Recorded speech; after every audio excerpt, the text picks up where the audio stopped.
ba ang kalisod sa panahon karon? Mahal na ang bugas o krudo, apil na ang utanon.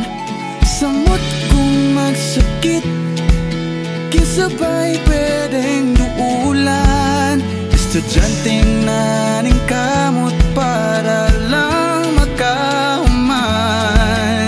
At unayo sa kataong dili malimtan. Kinasing-kasingan ni alagad, nitabang sanang inahanglan.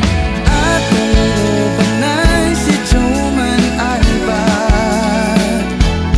serbisyo natin uuray para sa kaumaon. Sukad sa una hangtod karon,